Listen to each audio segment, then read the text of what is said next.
آیت نمبر ہے 86۔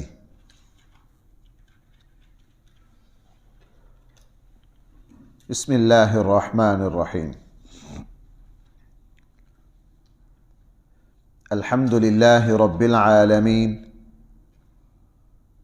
والصلاة والسلام على سید الانبیاء والمرسلین وعلى آلہ واصحابہ اجمعین۔ اما بعد فاعوذ باللہ من الشیطان الرجیم۔ بسم اللہ الرحمن الرحیم۔ وَلَئِن شِئْنَا لَنَذْهَبَنَّ بِالَّذِي أَوْحَيْنَا إِلَيْكَ ثُمَّ لَا تَجِدُ لَكَ بِهِ عَلَيْنَا وَكِيلًا إِلَّا رَحْمَةً مِّن رَّبِّكَ إِنَّ فَضْلَهُ كَانَ عَلَيْكَ كَبِيرًا۔ صدق اللہ مولانا العظیم۔ قرآن کریم نے بظاہر خطاب کیا ہے اس آیت میں نبی کریم صلی اللہ علیہ وسلم سے، لیکن اصل میں خطاب مجھ سے اور آپ سے ہے۔ قرآن کریم نے کیا ارشاد فرمایا؟ اللہ تعالیٰ نے ارشاد فرمایا اگر ہم چاہیں جو کچھ ہم آپ کی طرف وہی بھیج رہے ہیں ہم اس کو واپس لے لیں، اس کو بھلا دیں یا اس کو باقی رکھیں، آپ کو یاد رہے، یہ سب کچھ ہمارا اختیار ہے۔ اللہ فرما رہے ہیں کس کا اختیار ہے؟ ہم بھلاتے نہیں، جو کچھ وہی آپ پر اتر رہی ہے آپ اس کو 100% محفوظ رکھ رہے ہیں۔ کیوں؟ رحمۃ من ربک، آپ پر آپ کے رب کی کیا ہے؟ اور صرف یہی نہیں، ان فضلہ کان علیک کبیرا، آپ کے اوپر آپ کے اللہ کا فضل بہت زیادہ ہے۔ اب اس میں میرے سمجھنے اور آپ کے سمجھنے کی دو باتیں۔ سب سے پہلے تو رسول اللہ صلی اللہ علیہ وسلم سے یہ فرمایا ہم آپ کو جو قرآن کی نعمت دی، جو نبوت دی، جو ہم نے آپ کو فضیلت دی، یہ ہماری عطا کردہ ہے۔ ہم جب تک اس کو باقی رکھنا چاہیں باقی رہے، اور ہم جب اس کو واپس لینا چاہیں واپس لے سکتے ہیں، بھلا سکتے ہیں، تبدیلی کر سکتے ہیں، ترمیم کر سکتے ہیں۔ رسول اللہ صلی اللہ علیہ وسلم کو شب قدر کی تعیین بھائی بتلائی، بعد میں اللہ تعالیٰ نے بھلا کر واپس لے لی کہ نہیں؟ واپس لے لی۔ اللہ کو اختیار ہے۔ اس سے یہ پتہ چلا کہ جب نبی کریم صلی اللہ علیہ وسلم جو کائنات کی سب سے افضل ترین ہستی ہیں، امام الانبیاء ہیں، خاتم المرسلین ہیں، جب اللہ تعالیٰ ان کو جو چاہے دے، جو چاہے لے لے، اللہ کو اختیار ہے، تو بھائی میرے اور آپ کے پاس جو کچھ ہے کیا اللہ کو اس پر اختیار نہیں؟ 100% ہے۔ اس لیے ہمارے پاس جو کچھ ہے اللہ کا عطا کردہ ہے، اللہ تعالیٰ جب چاہیں اس کو واپس لے لیں۔ میری اور آپ کی بھلائی، عقل مندی یہ ہے کہ ہمارے پاس جو کچھ ہے ہم یہی سمجھیں کہ یہ میرا اللہ کا دیا ہوا ہے، جب میرے اللہ چاہیں گے دیں گے، جب میرے اللہ چاہیں گے مجھ سے لے لیں گے۔ انسان کو دنیاوی طور پر صدمہ ہوتا ہے، انسان کو دنیاوی طور پر بھائی کیا ہوتا ہے؟ صدمہ ہوتا ہے، لیکن انسان جب اپنے اس نظریہ کو مضبوط کر لیتا ہے کہ میرے پاس میری اولاد، میرا مال، سب کچھ یہ اللہ کا مجھے عارضی طور پر دیا ہوا ہے، میرا اللہ جب چاہے گا مجھ سے واپس لے لے گا۔ اس سے پھر جب کوئی نعمت کم ہوتی ہے انسان کو شکوہ پیدا نہیں ہوتا، چونکہ یہ مضبوط عقیدہ اور نظریہ اس کو سنبھالتا ہے کہ بھائی میرے پاس جو کچھ تھا یہ کس کا تھا؟ یہ میرے اللہ کا تھا۔ اس لیے قرآن کریم نے اس سبق کو بہت بار بار ہمارے سامنے رکھا کہ تمہارے پاس جو کچھ ہے یہ اللہ کا ہے، اللہ جس کو جتنا چاہے اتنا ہی ملے گا، جب چاہیں گے اس کو۔ وہ جیسے کتابوں میں ایک واقعہ لکھا نا کہ بغداد کے ایک بہت بڑے عالم دین، بہت بڑے محدث اور فقیہ تھے، ان کے بیٹے کا انتقال ہو گیا۔ ظاہر ہے اولاد کی جدائی بہت بڑا صدمہ ہے، یوں کہہ لیجئے سب سے بڑا صدمہ ہے۔ وہ بہت زیادہ غمزدہ رہے، کافی عرصہ گزر گیا، سنبھل نہ پائے۔ جب کافی عرصہ گزر گیا نا، مہینے 2 مہینے گزر گئے، وہ پھر بھی اپنے آپ کو سنبھال نہ پائے، تو ایک دن ایک خاتون ان سے مسئلہ پوچھنے آئی۔ اس خاتون نے کہا جی آپ عراق کے بڑے مفتی اور بڑے محدث ہیں، مجھے آپ سے مسئلہ پوچھنا ہے۔ پوچھئے جی۔ میں نے ایک چیز اپنی پڑوسن سے مانگ کر لی تھی کسی کام کے لیے، اور وہ کام میرا پورا ہو گیا، اب میرا وہ چیز واپس کرنے کو جی نہیں چاہ رہا، کیا شریعت میں کوئی ایسی گنجائش ہے کہ وہ چیز میں اپنے پاس رکھ لوں، اس کو نہ دوں؟ اس عالم نے کہا آپ اپنے پاس ہرگز نہیں رکھ سکتے۔ انہوں نے کہا جی میرا جی چاہتا میں اپنے پاس رکھوں، میرا دینے کو جی نہیں چاہتا۔ انہوں نے کہا آپ کے لیے رکھنا یہ ناجائز اور حرام ہے۔ جی میں یہ سن کر بھی میرا دل نہیں کرتا، وہ چیز مجھے بہت پسند ہے، میں اس کو اپنے پاس ہی رکھنا چاہتی ہوں، کوئی گنجائش، کوئی طریقہ؟ اس عالم نے کہا کوئی طریقہ نہیں، جب تو نے کسی سے عاریتاً مانگ کر لی ہے تو وہ چیز تجھے کیا کرنی ہے؟ واپس کرنی ہے، چونکہ وہ تیری ہے نہیں۔ کہنے لگے جی اگر میں اس کو واپس کر ہی دوں مجھے بڑی پریشانی ہوگی، مجھے بڑا دکھ ہوگا۔ انہوں نے کہا پریشانی کس بات کی؟ جس کی چیز تھی آپ نے اس کو واپس کی ہے۔ تو انہوں نے کہا حضرت جی پھر اگلی بات بھی مجھے بتائیے، آپ کے پاس جو بیٹا تھا، جو اولاد تھی، وہ اللہ نے دی تھی، آپ نے اللہ تعالیٰ سے مانگی تھی، ملکیت اللہ کی تھی، جب اللہ نے واپس مانگ لی اور واپس لے لی تو پھر آپ اتنے رنجیدہ کیوں ہیں؟ وہ عالم فوراً سنبھلے، سمجھ گئے کہ یہ اللہ کی کوئی نیک بندی مجھے سمجھانے آئی ہے، میری غلطی پر نشاندہی کرنے آئی ہے۔ فطری غم ہر کسی کو ہوتا ہے، ہر نعمت کے زوال پر ہوتا ہے، لیکن بھائیو جو کچھ ہمارے پاس ہے وہ سارا کا سارا کس کا ہے؟ ایک ہے الفاظ، الفاظ کہنے بالکل آسان ہے، جو الفاظ میں کہہ رہا ہوں وہ آپ کہہ لیں گے۔ ایک ہے جب کوئی ایسا موقع آئے، اس موقع پر انسان پریشان نہ ہو، یہ سمجھے کہ یہ سارا کچھ دیا ہوا کس کا ہے؟ اللہ کا ہے۔ یہاں رسول اللہ صلی اللہ علیہ وسلم کے بارے میں فرمایا، ذرا ترجمہ دیکھیے، وَلَئِن شِئْنَا، اور اگر ہم چاہیں، لَنَذْهَبَنَّ، ضرور واپس لے لیں، بِالَّذِي أَوْحَيْنَا إِلَيْكَ، وہ سارا کا سارا دین، وہ ساری کی ساری باتیں، وہ سارے کا سارا قرآن، اوحینا الیک، جو ہم نے آپ کی طرف کیا کیا، ثم لا تجد لک، پھر آپ ہمارے مقابلے میں کسی کو اپنا مددگار، اللہ جب لینے پر آئے کوئی اس کو روک بھی نہیں سکتا ہے۔ ہاں الا رحمتا من ربک، ہم آپ کے اوپر اپنی رحمت برسائے جا رہے ہیں، یہ آپ پر آپ کی رب کی کیا ہے؟ رحمت ہے۔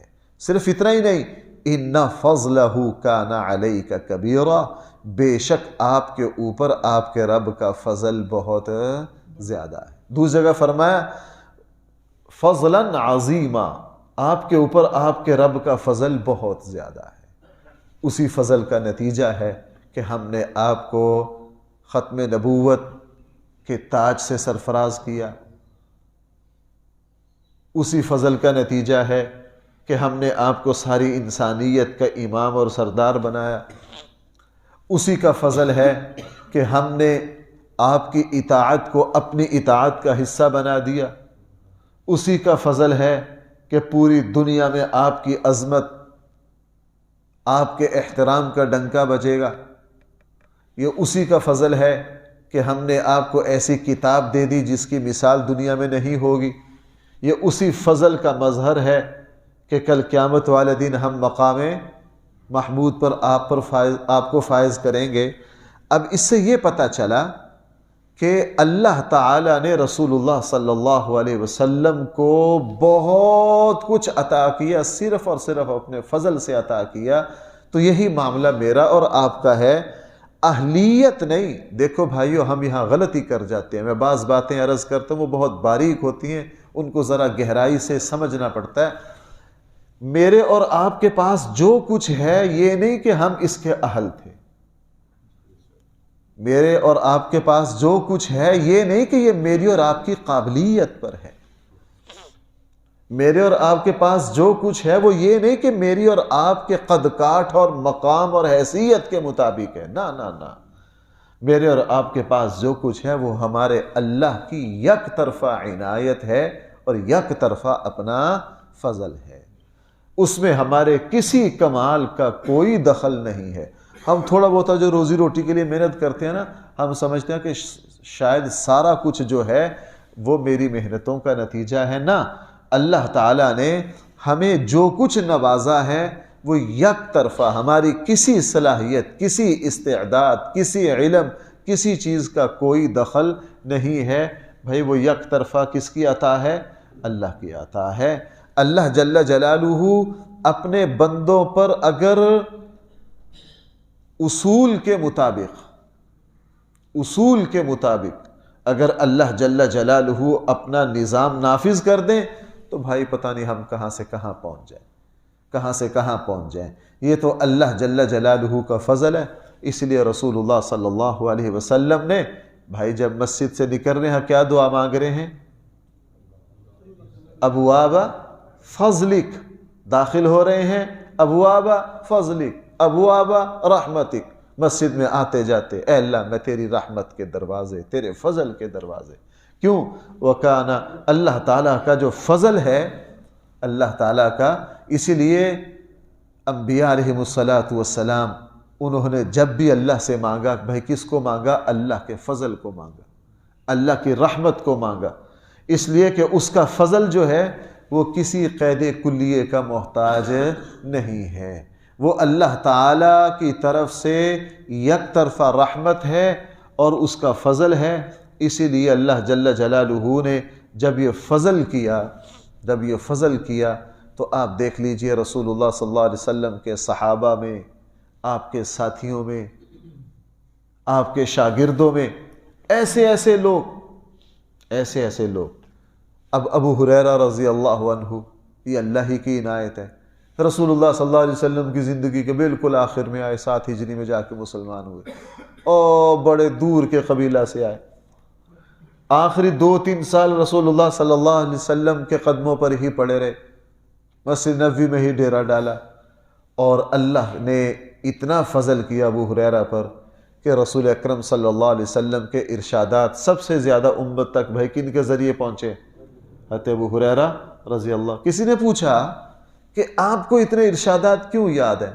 انہوں نے کہا میرے جو مہاجر بھائی تھے نا وہ تجارت پیشہ تھے، ان کو اپنی روزی روٹی اہل و عیال کے لیے بازار جانا پڑتا تھا، وہ تجارت کرتے، اور جو میرے مدینہ والے انصاری بھائی تھے وہ ذمہ دار تھے، ان کو اپنی فصلیں، اپنے باغات دیکھنے پڑتے تھے۔ میں ابو ہریرہ، نہ میرے پلے تجارت، نہ میرے پلے زراعت، خاندان اور قبیلہ میرا دور تھا، میں تو دور ہجرت کر کے مدینہ منورہ ہر وقت رسول اللہ صلی اللہ علیہ وسلم کے قدموں میں پڑا رہتا تھا، ہر وقت حضور علیہ السلام کے قدموں میں، اور اسی حرص میں لگا رہتا تھا کہ اللہ کے نبی کی ہر بات یاد کر لوں، اللہ کے نبی کی میں یاد، صبح کو جو باتیں سنتا سارا دن ان کو ذہن نشین کرتا، جو رات کو سنتا بہت ساری باتیں مجھے بھول جاتی۔ ایک دن رسول اللہ صلی اللہ علیہ وسلم چاش کی نماز کے لیے تشریف لائے، زوال سے تھوڑی دیر پہلے، مسجد میں اس وقت مسجد خالی تھی، مسجد میں کوئی بھی نہیں تھا، اللہ کے نبی نے چاش کی نماز پڑھی، میں نے بھی پڑھی۔ چاش کے بعد جب اللہ کے نبی جانے لگے تو میں نے ایک بات عرض کی، میں نے کہا اللہ کے حبیب میں آپ کی باتوں کو یاد رکھنا چاہتا ہوں، بہت کوشش کرتا ہوں، جو رات کو سنتا ہوں صبح مجھے کچھ یاد رہتی ہیں، کچھ بھول جاتی ہیں، اور جو صبح کو سنتا ہوں سارا دن ان کو یاد کرتا ہوں، شام کو کچھ یاد رہتی ہیں، کچھ بھول جاتی ہیں، میرے لیے دعا کر دیجئے کہ مجھے آپ کی ساری باتیں یاد رہیں۔ رسول اللہ صلی اللہ علیہ وسلم نے فرمایا اچھا اپنی چادر بچھاؤ۔ اللہ کے نبی ان کی یہ حرص سمجھتے تھے کہ یہ ہر وقت میرے ساتھ لگے رہتے ہیں میری باتوں کو یاد کرنے کے لیے۔ فرمایا اپنی چادر بچھاؤ۔ میں نے چادر بچھا دی یوں، اور رسول اللہ صلی اللہ علیہ وسلم نے اپنے ہاتھوں سے جیسے کوئی چیز ڈال رہے ہوں یوں 2-3 مرتبہ اللہ کے نبی نے یوں ڈالا میری چادر میں، اور کہا اس کو لپیٹ لو اور اس کو لپیٹ کے اپنے سینے سے مل لو۔ حضرت ابو ہریرہ فرماتے ہیں میں نے اس چادر کو لپیٹ کے میں نے اس کو اپنے سینے سے مل لیا۔ بس وہ دن تھا اور آج کا دن ہے، میں اللہ کے نبی کی جب کوئی بات سنتا تو مجھے 100% یاد رہتی، مجھے 100% یاد رہتی۔ اور یہ بات تو میں نے آپ کو کئی مرتبہ سنائی ہے کہ مروان نے حضرت ابو ہریرہ کا امتحان لیا تھا، مروان نے حضرت ابو ہریرہ کا امتحان لیا تھا۔ مروان جو اس وقت مدینہ کے گورنر تھے، حضرت ابو ہریرہ کو بلایا اور پردے کے پیچھے ایک کاتبوں کو بٹھا دیا، وہ ریکارڈنگ کا زمانہ نہیں تھا۔ انہیں کہا کہ میں حضرت ابو ہریرہ سے کچھ حدیثیں سنوں گا، آپ نے ان کو لکھ لینا۔ ایسا ہی ہوا، وہ کاتب پیچھے آ کر بیٹھ گئے، حضرت ابو ہریرہ کو کوئی پتہ نہیں۔ مروان نے کہا ابو ہریرہ مجھے حضور علیہ السلام کے کچھ ارشادات سناؤ۔ حضرت ابو ہریرہ نے 60 حدیثیں سنائیں۔ بھائی کتنے حدیثیں سنائیں؟ 60 حدیثیں۔ اور حضرت ابو ہریرہ جب مجلس کے بعد چلے گئے تو مروان نے ان کاتبوں کو جو پردے کے پیچھے چھپے بیٹھے تھے ان کو کہا انہوں نے کہا جی سب کچھ 100% ہم نے لکھ لیا۔ کہنے لگے چلے ٹھیک ہے۔ سال کے بعد اچانک بغیر اطلاع کے حضرت ابو ہریرہ کو پھر بلایا اور پھر ان منشیوں کو، ان کاتبوں کو بٹھا دیا پردے کے نیچے۔ حضرت ابو ہریرہ سے کہا کہ آپ پچھلے سال تشریف لائے تھے، میں نے آپ سے بہت سارے ارشادات سنے تھے، وہ ہم ذرا بھول گئے، وہ دوبارہ سنانا۔ حضرت ابو ہریرہ نے بسم اللہ پڑھ کے وہ 60 کے 60 حدیثیں دوبارہ سنائیں۔ جب دوبارہ سنانے کے بعد تشریف لے گئے اور پھر انہوں نے اپنے کاتبوں کو بلایا کہ چیک کرو۔ وہ کاتب حیرت زدہ رہ گئے۔ انہوں نے کہا جی اس میں کسی لفظ کی تو کمی زیادتی کیا ہونی ہے، حیران کن بات یہ ہے کہ ایک سال پہلے 60 حدیثیں جس ترتیب سے سنائی ہیں نا، اب بھی اسی ترتیب سے سنائی ہیں۔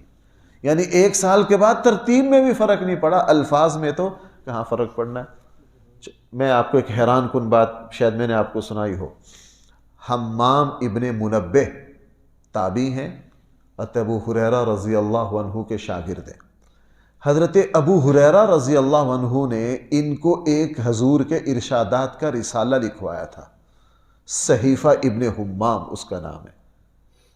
حضرت ابو ہریرہ نے بھائی کس کو لکھایا تھا؟ اپنے شاگرد حمام ابن منبہ کو۔ اور یہ صحابہ اکرام نے جو اپنے شاگردوں کو لکھوایا اس میں سے سب سے نمایاں رسالہ یہ تھا۔ یہ شروع کی صدیوں میں موجود رہا۔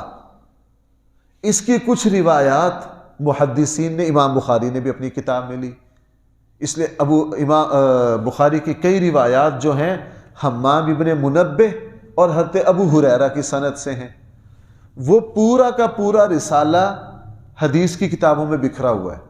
بھائی میری بات سمجھ پا رہے ہیں آپ؟ وہ پورا کا پورا رسالہ حدیث کی کتابوں میں کیا ہے؟ بکھرا ہوا ہے، موجود ہے۔ 5 حدیثیں بخاری میں، 12 حدیثیں مسلم میں، 15 حدیثیں ابو داود میں، وہ سارا کا سارا۔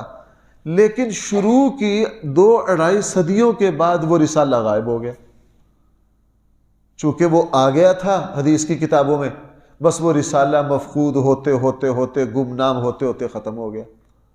اب پیچھے کئی 100 سال اس طرح رہے کہ وہ رسالہ اجزاء کے اعتبار سے تو حدیث کی کتابوں میں موجود تھا، لیکن اصل صحیفہ بھائی کیا ہو گیا؟ ختم ہو گیا، مفقود ہو گیا۔ کتابوں میں تذکرہ تھا کہ پہلی صدی میں موجود تھا، دوسری میں موجود تھا، تیسری میں موجود تھا، اس کے بعد تقریباً شاید 1950 میں یا اس کے لگ بھگ کہیں ڈاکٹر حمید اللہ رحمہ اللہ جو بہت بڑے صاحب علم تھے، سیرت پر تو اللہ نے ان کو بہت ہی اونچا مقام عطا کیا تھا۔ جرمن کی کسی لائبریری میں کچھ اسلامی وہ دیکھ رہے تھے، جب عالم اسلام کا زوال آیا تو دنیا کی لائبریریاں انہوں نے خریدی، یہاں کا ذخیرہ سارا ان کی لائبریریوں میں چلا گیا۔ تو حضرت ڈاکٹر حمید اللہ رحمہ اللہ جب دیکھ رہے تھے تو اس کے اندر وہ صحیفہ ابن حمام وہاں ان کی لسٹ میں مل گیا۔ حضرت ڈاکٹر حمید اللہ بڑے حیران ہوئے کہ یہ صحیفہ ابن حمام یہاں کیسے؟ تو وہ نکلوایا، وہ اصل جو مخطوطہ تھا وہی تھا، اور اس کے آخر میں دستخط تھے ابن حمام کے کہ یہ میں نے خود حضرت ابو ہریرہ سے لکھا ہے، وہ مخطوطہ موجود تھا، اس لائبریری نے بڑی مشکل سے دکھایا کہ یہ بہت پرانا مخطوطہ ہے، 1200 سال 1300 سال پرانا ہے، ہم یہ کسی کو دکھاتے نہیں ہیں، چونکہ وہ خاص کیمیکل سے محفوظ کیے جاتے ہیں نا مخطوطے، وہ شیشے میں محفوظ ہوتے ہیں کہ یہ پرانے۔ بہرحال ڈاکٹر حمید اللہ نے بہت کوشش کی اور کوشش کر کے وہ صحیفہ ان سے مل گیا۔ اب بڑا اہم مسئلہ پیش آیا، جب وہ صحیفہ ملا نا تو 1100 سال کے بعد اب چیک کرنا تھا اس بات کو کہ ہماری حدیثیں صحیح ہیں۔ بھائی کہ میں کیا کہہ رہا ہوں، ہماری حدیثیں، چونکہ منکرین حدیث یہ کہا کرتے تھے کہ یہ حدیثیں بعد میں گڑھی گئی ہیں، یہ بخاری مسلم بعد کی ایجاد ہے، وہ یہ اعتراض کرتے تھے۔ اب بڑا پوری دنیا، جس وقت ڈاکٹر حمید اللہ نے یہ اعلان کیا نا کہ وہ صحیفہ مل گیا، پوری دنیا کے علماء کے کان کھڑے ہو گئے۔ ڈاکٹر حمید اللہ نے سب سے پہلا کام یہ کیا کہ اپنے تلامذہ شاگردوں کی ٹیم کو جرمن میں جمع کیا اور کہا سب سے پہلے اس کی حدیثیں حدیث کی کتابوں میں جہاں جہاں بکھری ہوئی ہیں ان کو جمع کریں کہ اس رسالہ اور اس رسالے کے حوالے سے جو حدیثیں بخاری مسلم اور دوسری جگہ ہیں ان میں کیا فرق ہے۔ بھائی میری بات سمجھ پا رہے ہیں آپ؟ جب وہ تقابل کیا تو دنیا حیران رہ گئی کہ جو رسالہ 1200 سال سے گم تھا اور اس کی حدیثیں بخاری مسلم دوسری حدیث کے کتابوں میں تھی، ان حدیثوں میں جو دوسری کتابوں میں تھی اور اس رسالے کی حدیثوں میں کہیں ایک لفظ کا بھی فرق نہیں تھا، کہیں ایک لفظ کا فرق نہیں تھا۔ اور اس کو پھر پورے عرب رسائل نے، ہمارے بر صغیر پاک و ہند کے رسائل نے پھر اس کو تفصیل سے اس رسالے کی رپورٹ کو ڈاکٹر حمید اللہ کو لکھا، اور اس اعتراض کا کافی وافی جواب مل گیا کہ یہ جو کہا گیا ہے کہ یہ بخاری مسلم حدیثیں بعد میں گڑھی ہیں، جناب 1400 سالوں میں اس طرح کے صحابہ کے گمنام رسائل جب بھی ملے ہیں ان کا ان حدیث کی کتابوں میں موجود حدیثوں سے تقابل کیا گیا ہے، تو بھائی کسی طرح کا کوئی فرق نہیں نکلا۔ جس طرح اللہ تعالیٰ نے اپنی کتاب کی حفاظت کی ہے، بالکل اللہ تعالیٰ نے اس طرح اپنے حبیب صلی اللہ علیہ وسلم کے ارشادات کی بھی بھائی کیا کی ہے، حفاظت کی ہے۔ بات دور چلی گئی، میں یہاں سے چلا تھا، الا رحمۃ من ربک، اے نبی جی آپ کے اوپر کیا ہے، آپ کے رب کی رحمت ہے۔ ان فضلہ کان علیک کبیرا، بے شک اس اللہ کا فضل علیک، کس پر؟ آپ پر بہت زیادہ ہے۔ اور ہم یہاں کاف کی جگہ اپنا نام بھی لگا سکتے ہیں، ہم پر کم ہے بھائی، ہم یوں کہہ سکتے ہیں ہمارے آقا صلی اللہ علیہ وسلم پر اور ان کی نیابت میں ہم سب پر اللہ کا فضل کیا ہے، بہت زیادہ ہے۔ اللہ تعالی ہم سب کو صحیح فہم عطا فرمائے۔ الحمدللہ رب العالمین والصلاة والسلام على سید الانبیاء والمرسلین وعلى آلہ واصحابہ اجمعین۔ ربنا آتنا فی الدنیا حسنہ وفی الآخرۃ حسنہ وقنا عذاب النار۔ صلی اللہ تعالی علی خیر خلقہ سیدنا مولانا محمد وآلہ واصحابہ اجمعین۔